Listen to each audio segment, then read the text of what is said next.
നമ്മളിനി എക്സൻ എന്ന് പറയുന്ന കൺസെപ്റ്റിലേക്കാണ് പോകുന്നത്. അപ്പൊ അതൊന്ന് വ്യക്തമായിട്ട് മനസ്സിലാക്കി വരേണ്ട സാധനമാണ്. ഞങ്ങളുടെ അരിത്തമെറ്റിക് സീക്വൻസ് എടുത്തിട്ടുണ്ട്. 3, 5, 7, 9 എക്സെട്ര അങ്ങനെ പോകുന്നുണ്ട്.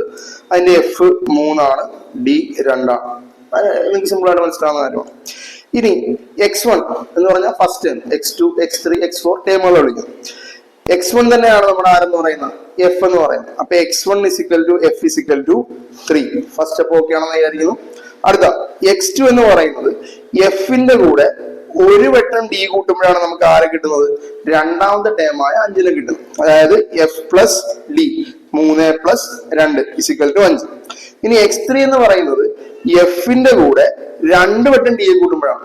അപ്പൊ F + D + D അല്ലെങ്കിൽ F + 2D 3 + 2 + 2 = 7. അങ്ങനെയാണെങ്കിൽ 9 കിട്ടുന്നത് എങ്ങനെയായിരിക്കും?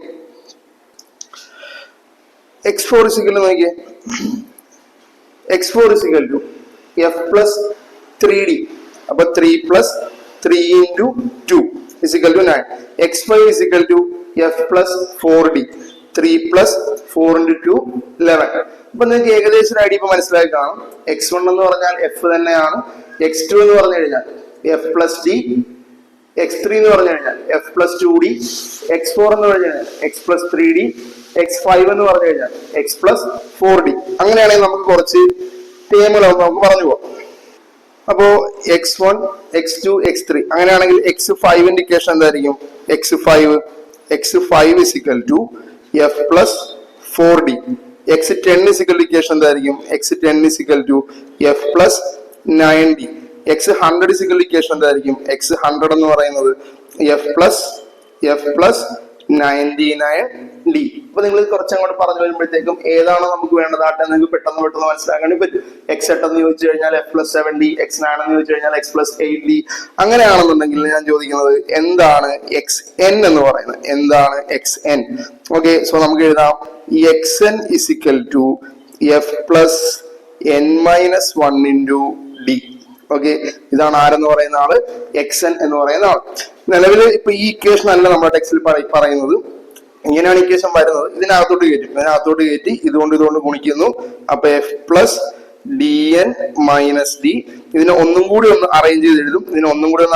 അവരിങ്ങനെ ഇങ്ങനെ എഴുതും Dn + F - D. ഇതാണ് ആരുടെ ഇക്വേഷൻ എന്ന് പറയുന്ന, Xn ഇക്വേഷൻ എന്ന് പറയുന്നത്. ഇനി ഞാൻ ഈ പറഞ്ഞ ഒന്നും നിങ്ങൾക്ക് മനസ്സിലാവുന്നില്ല, എനിക്ക് ഇത്രയൊന്നും വിശദമായിട്ട് പഠിക്കാൻ താല്പര്യമില്ല എന്നാണ് ഒരാളുടെ കൺസെപ്റ്റ് എന്നുണ്ടെങ്കിൽ നിങ്ങൾ ഇത്രയും തലകുത്തി പോകണ്ട. നിങ്ങൾ ഈ ഒരു ഒറ്റ ഇക്വേഷൻ മാത്രം പഠിച്ചു വെച്ചാൽ മതി. Xn = Dn + F - D. വേറെ ഒന്നും നിങ്ങൾ കണക്കാക്കണ്ട, വേറെ ഒന്നിനെ പറ്റി ആലോചിക്കേണ്ട. ഈ ഒരു ഇക്വേഷൻ മാത്രം പഠിച്ചാൽ മതി. Xn = Dn + F - D. അപ്പോ ഈ പറഞ്ഞ കൺസെപ്റ്റുകൾ മനസ്സിലായവര് എങ്ങനെയാ ഇക്വേഷൻ വന്നു എന്ന് മനസ്സിലാക്കി പഠിക്കുക. ഒരാൾ പറയുന്നത് എനിക്ക് അത്രയും പഠിക്കാൻ വയ്യ എന്നുണ്ടെങ്കിൽ നിങ്ങൾ Xn എന്ന് പറഞ്ഞാൽ എന്ത് മാത്രം പഠിച്ചാൽ മതി? ഈ ഇക്വേഷൻ മാത്രം പഠിച്ചു വെച്ചാൽ മതി. Xn = Dn + F - D.